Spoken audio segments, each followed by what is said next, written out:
Snake, are you okay? Snake! Major. Snake. Are you all right? You're not hurt? No.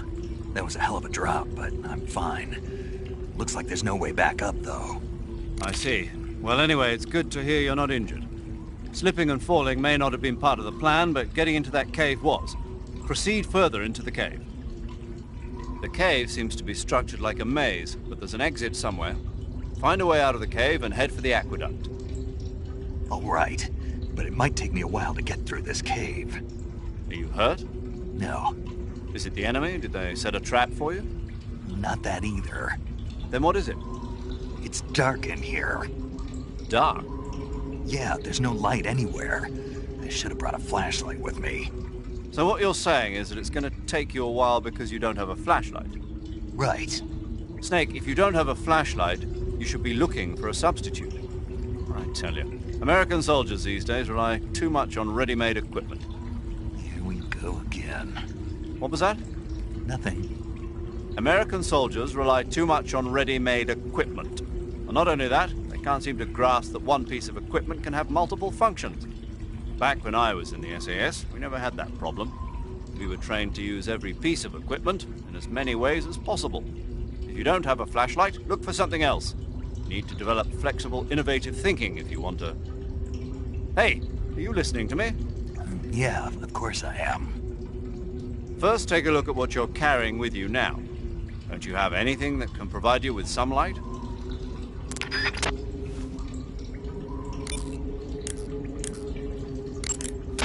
Snake, are you all right? Yeah, just barely. What the hell were all those hornets? Most likely that was the pain, one of the cobras. I figured as much. Are they tracking me? I don't know. The cobras only take orders from the boss. Not even Volgin knows what they're really up to, so I don't know anything about them either. No kidding. I'll try and dig up as much as I can about them. You just focus on moving ahead. Go to the end of the cave and you'll come out in an aqueduct overgrown with mangroves. This leads to the Ponyzovier swamp. And Snake, be careful. That cave is pitch dark inside. Good. I did remember to tell you then. If it's completely dark and you need a light, try using a torch. I heard there's some emergency torches stored somewhere in that cave. Torches. Got it. So where are they? Huh? Where are the torches? How should I know? Go find them yourself. Eva, I wanted to ask you about Ocelot. Yeah, I know. He's pretty infatuated with you, isn't he? That's not what I meant. Aren't the Ocelots an elite unit? Yeah. So how'd he get to be their commander? He can't be any older than 18 or 19. I can't believe he's already a major. I heard from the colonel that he's been given special treatment. Special treatment? Yeah, he's the son of some legendary hero or something. No wonder he seems to have the right stuff. So who is this legendary hero anyway? Beats me. The colonel never told me. All I heard was that his mother was supposedly shot in the gut during battle, and that he was born right there with bullets whizzing past them. A pregnant woman in the middle of a battle? That's what I heard. They say that when they stitched her up, the scar was shaped like a snake. Well, that's battlefield medicine for you. What about his father, this legendary hero? He didn't tell me. I don't think Ocelot's ever met his parents. Are they dead? Maybe. I don't know. There were a lot of MIAs back then, during the last days of the war. Ocelot probably would have ended up the same way. But he was taken in and raised by Gru and Volgin. Because he was special. That's my guess.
A torch?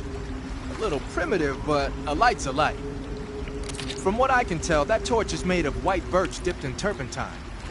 It burns long, so I don't think you'll have a problem with it burning out on you. If you equip it and press the CQC button, you can use it to smack the enemy.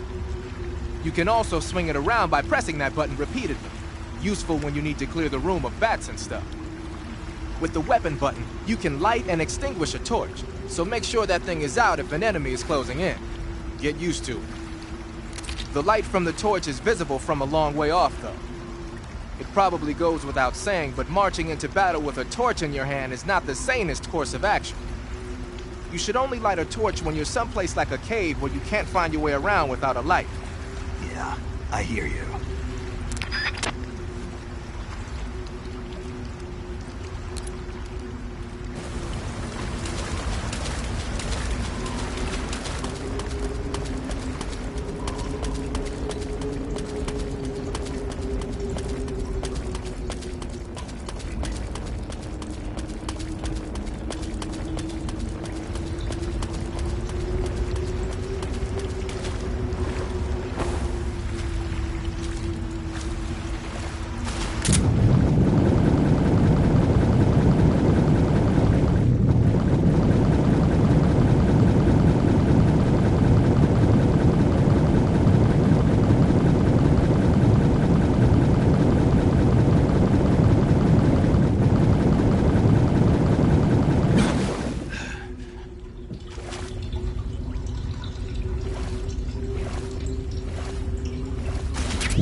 Hey, what's that you've got there? Thermal goggles. From what I can tell, they detect and display sources of heat. You're kidding me. They actually made a passive infrared night vision device small enough to carry around with you? What, is that special or something? Is it special? Here in the West, we've just barely got the technology to install it on aircraft. So that's what that thing is they put on the gunship. But doesn't the Army have something like that for driving vehicles at night? I thought I saw... You mean the ANPAS-5? That's an active infrared night vision device. It fires infrared beams from an infrared projector and uses the reflections to build an image. Those goggles you've got there are completely different. Basically, when you've got those equipped, you'll be able to spot enemy soldiers in the jungle with ease, even if they're camouflaged. They might even help you find traps. But you won't be able to see the terrain as well, so watch your step.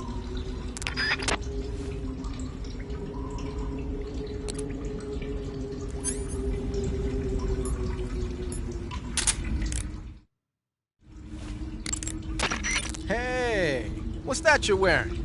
Night vision goggles. This gadget lets me see in the dark by amplifying light and displaying it as images. Amplifying light? That's what it looks like to me. Well, I'll be damned. They're working on something like that here in the States, but so far it's not viable unless it's coupled with an infrared searchlight. And now the Russians have something you can carry with you.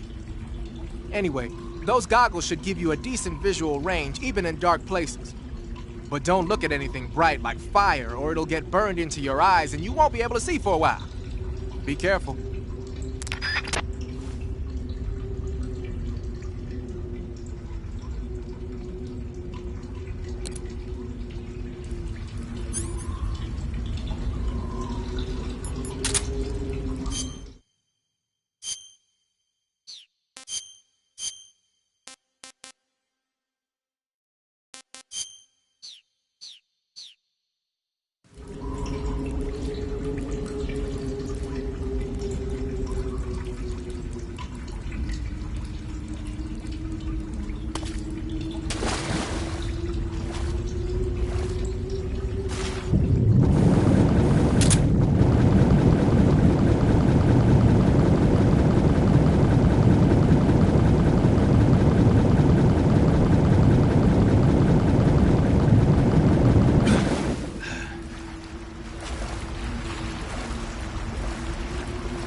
You want to save?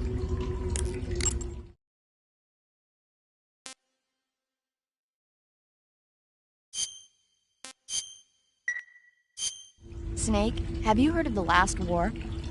Nope, doesn't ring a bell. It's a Japanese movie where the world ends in a nuclear war. Tensions between East and West reach the breaking point, and before anyone can stop it, they launch the ICBMs. Humanity is wiped out by a war that no one wanted. The movie depicts that destruction from the eyes of ordinary people. Their simple daily lives are torn apart by the terrible power of a war that has nothing to do with them. Everybody's afraid of the next big war, but there's only so much that one person can do. That's why the people who have the power to stop it have to.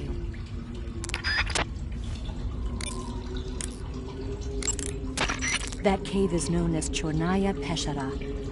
In Russian, Chornaya Peshara means the black cave from which cold wind blows. It's a magma cavern formed millions of years ago, back when Salinoyarsk was the site of volcanic activity. The structure of the cave is pretty complex, but you should be able to find the aqueduct if you keep moving inward. Head toward the interior of the cave. Go to the end of the cave and you'll come out in an aqueduct overgrown with mangroves. This leads to the Ponizovye swamp. If it's completely dark and you need a light, try using a torch. Go to the end of the cave.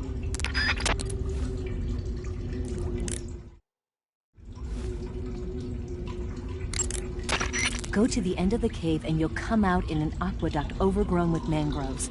This leads to the Ponizovye swamp. Go to the end of the cave and you'll come out in an aqueduct overgrown with mangroves. This leads to the Ponizovye swamp.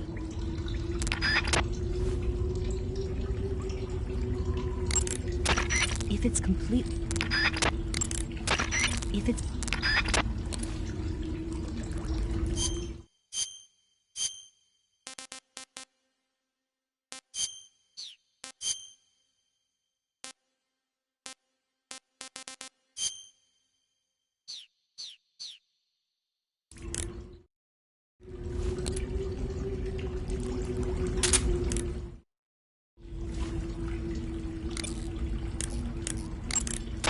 Ah, I see you got yourself an M37. The M37 is a 12-gauge pump-action shotgun. Don't expect any kind of accuracy from a distance, but one blast will send the enemy flying, and it's got some serious firepower, too. Good thing to have with you in close-range combat. It takes a while to reload, though, so plan accordingly. The thing that really distinguishes the M37 is that it's lightweight. It's about 2 pounds lighter than other shotguns. In fact, it's so light that it's been nicknamed the Featherlight. Yeah, and to top it off, this one's had its barrel and stock sawed off. That's probably a modification to make it easier to wield in the jungle. Those Soviet boys know what they're doing. I guess the other distinguishing feature would be the lack of an ejection port on the side of the receiver. Ambidextrous, huh? Exactly. It's been designed so you can use it left-handed or right-handed with equal ease. But that's not all. The low number of apertures means that it won't get jammed up as much with mud and dirt when you use it out in the field. This weapon is made for the jungle. good to know. But what are they doing with an American-made shotgun? Good question. I guess they could be doing research on Western weapons, but... Did you ever hear about the SAS using shotguns in the jungle combat in Malaya? Just stories. In the jungle, you're always running into the enemy when you least expect it. The SAS found the shotgun to be extremely effective, delivering massive firepower in a short period of time. Because of that, lately a lot of point men are starting to use shotguns as their weapon of choice. Vogan's men might be trying that tactic out for themselves.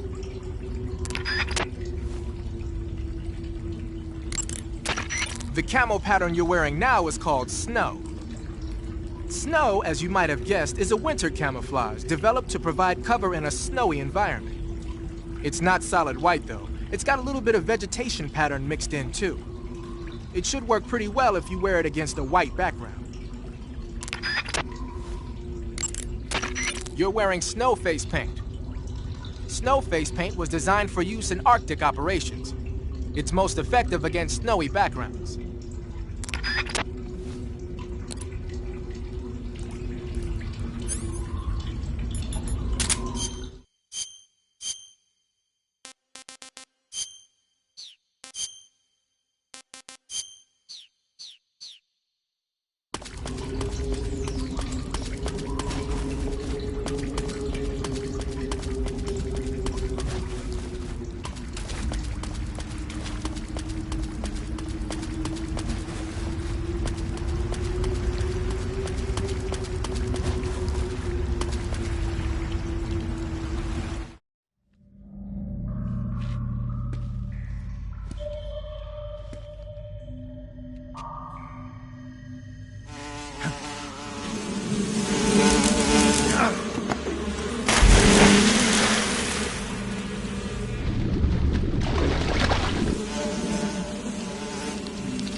I've got you at last.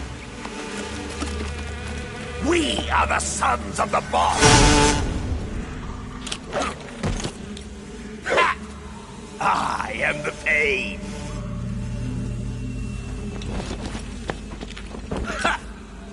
I will guide you to a world of anguish beyond your imagination.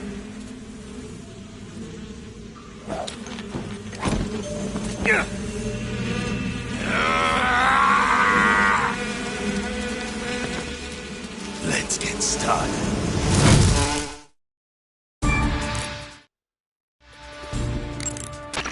The Pain is said to possess the power to control his hornets at will. Watch out for insect-based attacks, especially his so-called bullet bees.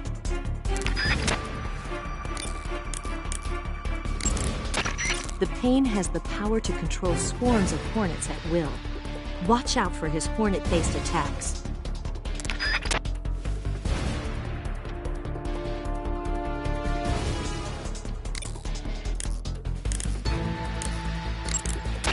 Snake, watch out for those bullet bees. Bullet bees are the name the Pain gives the special hornets he raises inside his own body. And if they get into your body, your wounds will become worse and worse until you get rid of them. If you're afflicted by bullet bees, go into the survival viewer immediately and use Cure to dig them out with your knife. Once the bullet bees are out, don't forget to apply styptic and disinfectant to the wound.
Snake. As long as the Pain is using his hornets to protect his body, you won't be able to damage him with gun attacks. You'll need to use a grenade to get rid of the hornet swarm first. Go into first-person view and throw a grenade at him. The shotgun should work as well. Get rid of those hornets protecting him, and then attack him with a gun.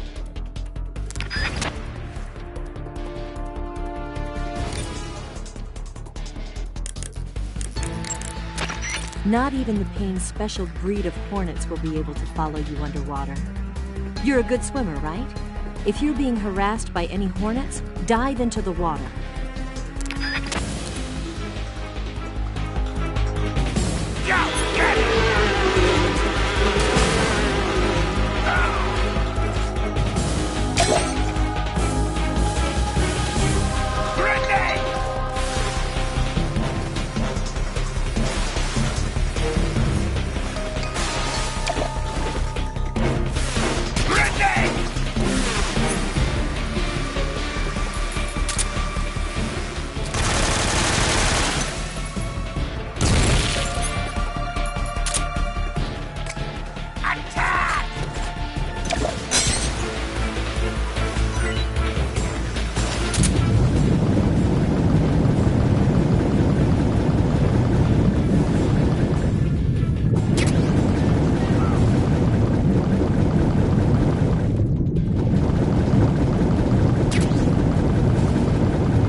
Hey, this worked.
pain seems to be directing swarms of hornets to attack you.